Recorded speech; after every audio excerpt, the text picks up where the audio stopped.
So you can share the screen, right? Yeah, you want me to share the screen right away مش كده؟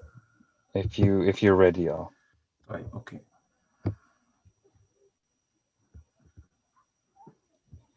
كده share. okay, yes, we can see it. Okay, perfect. Hello everybody, welcome to Focus on the Family. الأسبوع ده معنا عدلي talking about a very very important topic. طبعا screens that we all live with at this point. Again, thank you Adli for all your help and looking forward to your topic today. شكرا يا شريف and good afternoon everyone. Yes, exactly like Sharif said, our life with screens, it's one of the facts that we are living with now. And the question is putting screens in their proper place. Can we do that? So we'll go ahead and talk about this for the next 15, 20 minutes together. When we say putting the screens in their proper place, so does that mean they could be in an improper place? Yes or no? That's a question that we need to answer. Well, to know that, we can go ahead and look at the screens and know the truths about them. What is true about screens? So this is like an exercise we did together as servants, and I'm sure you can come up with these things and even more than, but all those are true things about screens, and we all know them. Let's go through them together. Because when we know the truth, then we have the ability to discern and the wisdom to make right choices and to avoid what is wrong and to choose the right. So here we go. For example, it's very true that they are easily accessible. They provide information at your fingertips, but this info could be good or bad, right or wrong. And they are required to be productive for all of us. We use them for work, study, research, even for khidmah, service all the time. And they provide useful tools and apps, definitely. That's provided by screens. But they're also time consuming, they are distracting, and they are potentially addictive. And by the way, if you don't agree that they are distracting, just ask your kids how many times they were trying to talk to you and they find you distracted or looking at the phone or being interrupted by phone call, etc. So this is very true. And the same for them too. So another one is potentially addictive. Now there's studies about the activity of the dopamine in the brain in response to excessive screen usage, just like the response to usage of drugs and alcohol, etc. So the addiction part here is there, is obvious. So another one is also they can isolate us from each other and from real life. That's very obvious, doesn't need any comment here. And also they can distort reality with all the filters, with all the dazzling pictures, which sometimes hide the reality or change the reality from us. Also, one important truth about the screens, what we frequently watch and listen to affects how we think and live. It's not only screens, even if you read a book or join in a conversation, when you're watching and listening something, it always goes through the filters or the doors and the gates, your eyes and ears into your heart and mouth. That's simple truth. So it does affect. Excessive time on screens may harm our brain and body. We all know that, even kids know that. And one, that's the last one, but actually it's one of the very important, if not the most. We need to look at the screens as just an element among other more important elements in our life. That's so true. So if we give it lots of emphasis, we give it like the most important priority, that's not true. It's just one element, and our life is just so much bigger, and it consists of lots of other and more important things. And the screens do come in our life, but it has its place. It is just one element among the others. So this is the truth about screens, with all the positives and the negatives that you have seen here. Now, when we know this, and when we know that there is like a coin with two sides, some negative and some positive, so this may lead us, if we want, and if we want what is good for our family, to start talking about some family screen guidelines. What and how are we going to do with the screens? in our family. This is very important, but it's not an easy discussion. It's not an easy exercise or activity for the family. So I want to start with 3 foundations before going into how this discussion or how this family activity is done. The first one is, it's about family. So if anyone wants to go, if any parent wants to go into this discussion without involving himself or herself, then I think it will not really serve much. It's a family screen with parents in it. They are involved in these guidelines. So the kid can see that mom and dad are actually with us in this. They are respecting this. They know that this is true, and they know that there's negatives and positives, and they are actually doing this with us. That's the first one. So it's very foundational. The second is, go into this discussion with focus on solutions, because it is not a time to start shaming and blaming the kids and judging them on what they have been doing and what they're doing with their lives and how the screen is ruining their life. It will not go anywhere. But this discussion is based on focusing on solutions and sticking to the facts all the time, because it's sometimes going to be a difficult discussion with the kids. So we always go back to the facts. Excuse me. This is another important foundational point before, like it's like a mindset before getting into the discussion. Another important one, which I find very interesting with kids and their knowledge and their experience and their awareness and exposure nowadays, we have to understand, and they have to understand, that there is difference in knowledge and experience. Kids will tell us, I know, I have seen this. Yeah, I have experience with this. You don't know that.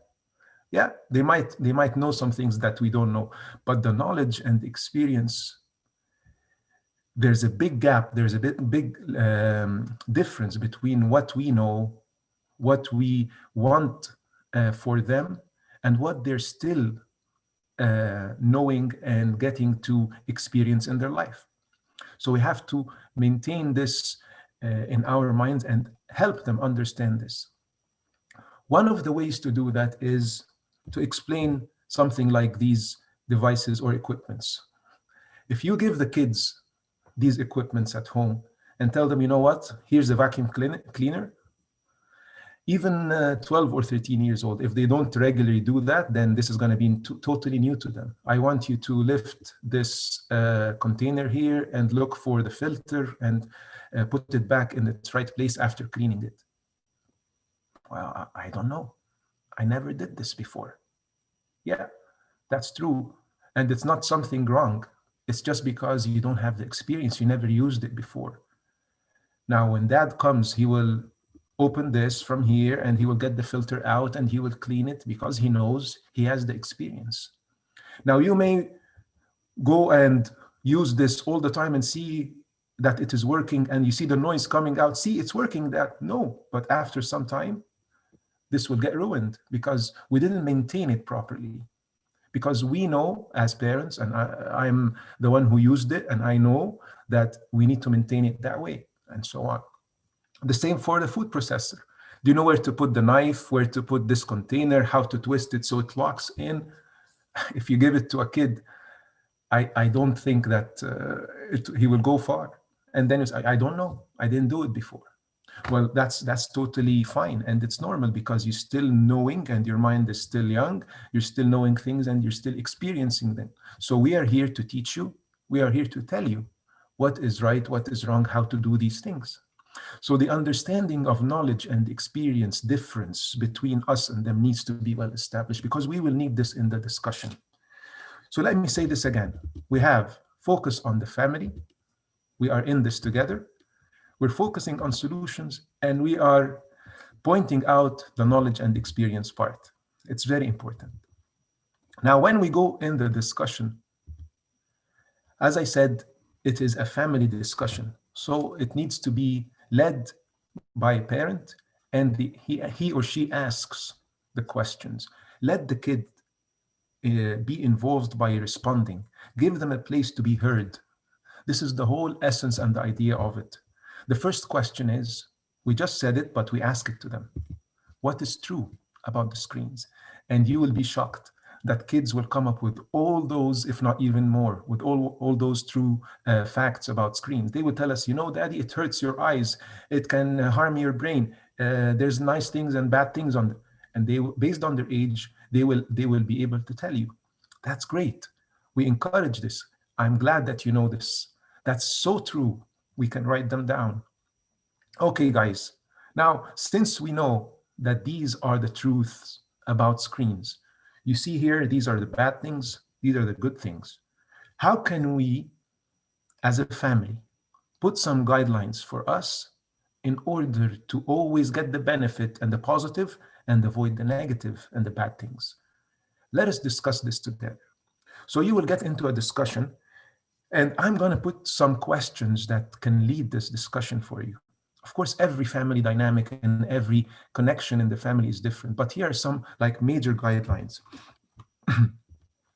The first question is, when? When do we need to use the screens?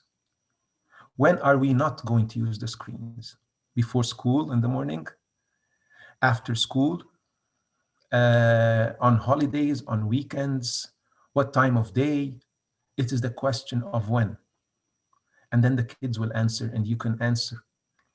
Then the second question, where? Where are we going to use them, and when, and where are we not going to use them? Are we going to use the screens in the car, in the bedrooms, at the dinner table? I recommend that those are places where they should be screen-free, but it's up to you. But when we come to the dinner table, when we sit together, it's nice to have no screens. I'm not gonna put my screen here at all. It's a rule for me before them. When I'm in the car, I'm not going to look in the screen. Of course, I'm driving, but even if I'm not driving, then I'm not going to look at the screen. And another place, bedrooms. Bedrooms are for studying, a bedroom is for sleeping, for praying, and so on. Again, it's up to you as a family to decide that. These are just ideas that I encourage everyone to brainstorm with their kids. Where do we use the screen? Where is the proper place? Another question is what? What do we do on the screens? What do we watch? What do we support? What do we follow? And what are not supposed to be followed or watched, etc. Those are the principles and values that we want to teach. And the next question is how long? Now, because I know the truth and I know the damage on the eyes, on the brains, so there's guidance, 1 hour, 2 hours based on age. I know some people might tell me, oh, but they have homework all the time on the screens. Okay, away from homework, how many extra hours am I going to give for entertainment, for educational material, for games? We need to know. So the total number of hours per day is based on the truth also, that we want to avoid the damage to the eyes and to the brain, etc. So how long is another important one? And is there any exceptions? For example, dads and moms like this, because dad's working from home, he's 4, 5, 6 hours just on his work, on the computer, and he needs that for work. Is there an exception? This needs to be done and pointed out and written down if you're going to write some guidelines, so everyone agrees on them. It's not a problem. So everyone knows that, yes, I'm respecting the guidelines that we're all in, but this is just an exception for work, for service, whatever. It's totally fine.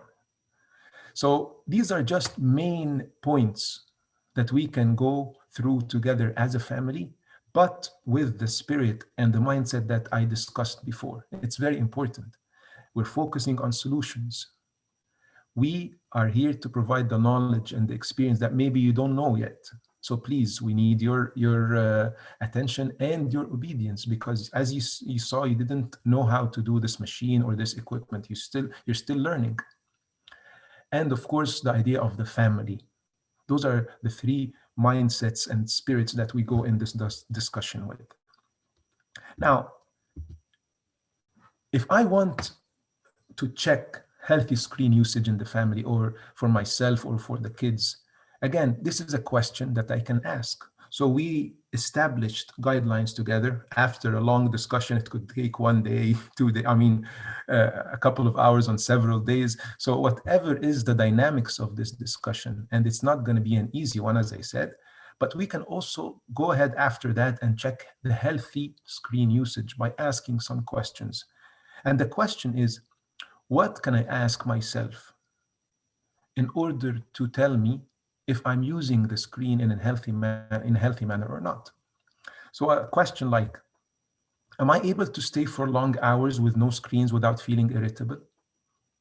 This is to check.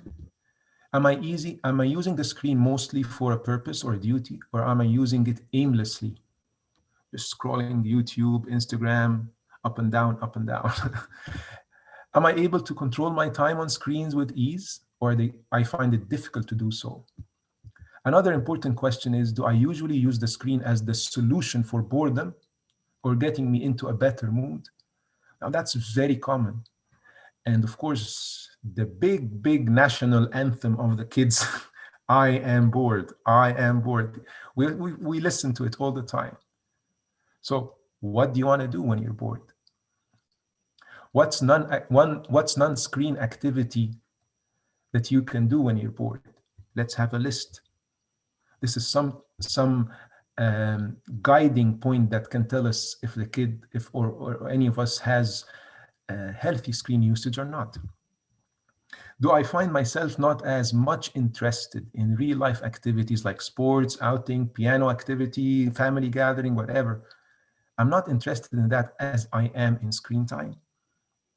And you find kids, once they are in this situation where there is real life activity, they want to go back to the screen. Well, this is a point, like a red flag. I should point it out. Am I able to select what I watch and seek guidance when needed? هنا فكرة السelection and the guidance.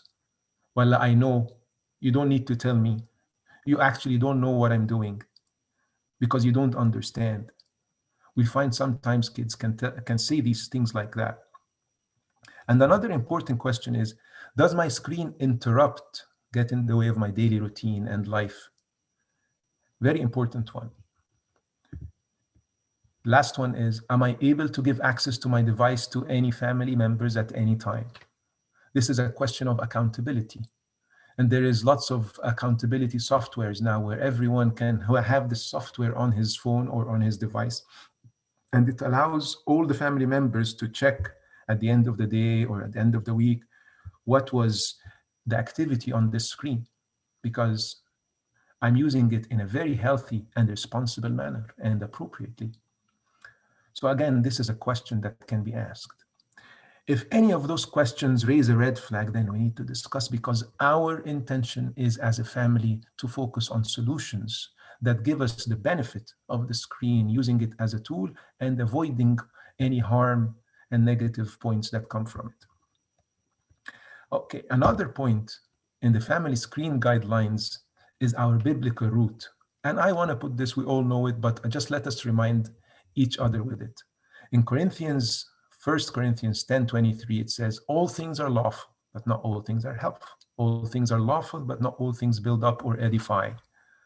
So we have screens, we have them in front of us all the time. I can have access, but we have to be selective because I need the helpful and I need what builds up. And I need to use the time that God gave me in a helpful manner, in a way that edifies me. This is a very important guideline that we can put also as the foundation. So if we want to summarize what is the proper place, I can actually try to put it in those two words. I think those are very important. Two phrases. Proper place is defined when I am using the screens purposefully. Every time I use the screen, I have a purpose, I have a reason. This is very, very important and differentiates the screen usage that's healthy or not. I'm going there to do this in this certain time.